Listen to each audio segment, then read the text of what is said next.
2024 সালের জুলাই আগস্টের এক উত্তাল সময়ে বাংলাদেশের প্রতিটি শহর রাজধানীর ব্যস্ততম সড়কগুলোর প্রান্তে এমনকি প্রত্যন্ত গ্রামেও ছিল বাতাসের গুঞ্জন। এই গুঞ্জন কোনো সাধারণ কথাবার্তার ছিল না, এটি ছিল স্বৈরাচারী শাসনের বিরুদ্ধে নিপীড়িত মানুষের বিদ্রোহ। দুর্নীতির শ্বাসরুদ্ধকর বাতাস বরণের বেঁচে থাকা এক জনগোষ্ঠীর প্রতিরোধের চিৎকার। এই সময়টিকে কেন্দ্র করে তৈরি হয়েছিল এক নতুন ইতিহাস, যা কেবল বাংলাদেশেই নয়, সারা বিশ্বেই এক বৈষম্যকর উদাহরণ হয়ে থাকবে। কোটা সংস্কার আন্দোলন নামে শুরু হওয়া এক নিরীহ দাবি আন্দোলন ক্রমে ক্রমে পরিণত হয় গণজাগরণে। প্রথমে শিক্ষার্থীরা সরকারি চাকরিতে বিদ্যমান ও বৈষম্যমূলক কোটা ব্যবস্থার সংস্কার দাবি করে রাজপথে নামে। দেশের বিভিন্ন শিক্ষা প্রতিষ্ঠান থেকে আসা ছাত্ররা শান্তিপূর্ণভাবে শাহবাগ সহ দেশের গুরুত্বপূর্ণ মূলগুলোতে অবস্থান নেয়। স্লোগানে স্লোগানে তাদের ন্যায্য দাবি তুলে ধরে। শিক্ষার্থীদের স্লোগান দিতে থাকে দফা এক, দাবি এক, কোটা নট কামব্যাক, মুক্তিযুদ্ধের মূল কথা, সুযোগের সমতা, দালালি নয়, রাজপথ রাজপথ রাজপথ।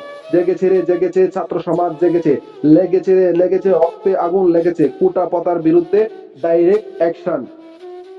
আপোষ না সংগ্রাম, সংগ্রাম সংগ্রাম, মুক্তিযুদ্ধের বাংলায় বৈষম্যের ঠাঁই নাই, ইত্যাদি ইত্যাদি। তবে রাষ্ট্রীয় দমনমূলক ব্যবস্থার মুখে এই আন্দোলন কেবল কোটা সংস্কারের দাবি নিয়েই সীমাবদ্ধ থাকেনি। এটি রূপ নেয় একটি সামাজিক আন্দোলন, যেখানে তরুণ প্রজন্ম বৈষম্যহীন এবং ন্যায্য বাংলাদেশের স্বপ্ন দেখে। এই আন্দোলনের শান্তিপূর্ণ পরিবেশ দীর্ঘস্থায়ী হতে দেয়নি সরকার। ছাত্র নেতাদের গ্রেপ্তার এবং ভয়াবহ নির্যাতনের ঘটনা পুরো জাতিকে নাড়িয়ে দেয়। এমন একটি সময় আসে যখন এটি শুধু তরুণদের নয়, বরং পুরো জাতিকে ক্ষোভের প্রতীক হয়ে ওঠে।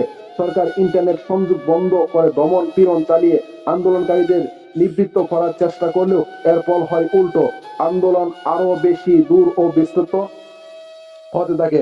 দেশের প্রত্যন্ত অঞ্চল থেকে সাধারণ মানুষ, অভিভাবকরা শিক্ষার্থীদের পক্ষে সমর্থন জানায়। রাজপথে গান, কবিতা এবং পোস্টারের মাধ্যমে প্রতিবাদ জানাতে থাকে। তারা এই প্রতিরোধ শুধু সরকারের উপর চাপ প্রয়োগ করেনি, বরং পুরো জাতির ভিতরে একটি সামাজিক পরিবর্তন বার্তা দিয়েছে।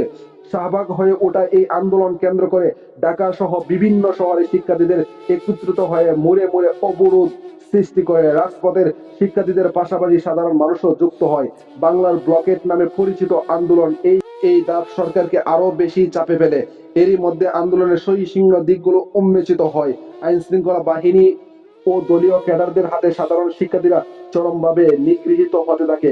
তবুও আন্দোলনকারীদের মনোবল ভাঙেনি। প্রতিটি বাধা যেন তাদের আরো একতাবদ্ধ করে ও তারা ঘোষণা দেয়, এটা শুধু আমাদের চাকরির জন্য নয়, এটা আমাদের ভবিষ্যৎ প্রজন্মের জন্য। আন্দোলনের প্রতিটি ধাপ স্পষ্ট হয়ে ওঠে যে এটি শুধু কোটা সংস্কার নয়, বরং এটি একটি বৈষম্যমূলক গণতান্ত্রিক সমাজ প্রতিষ্ঠার স্বপ্ন।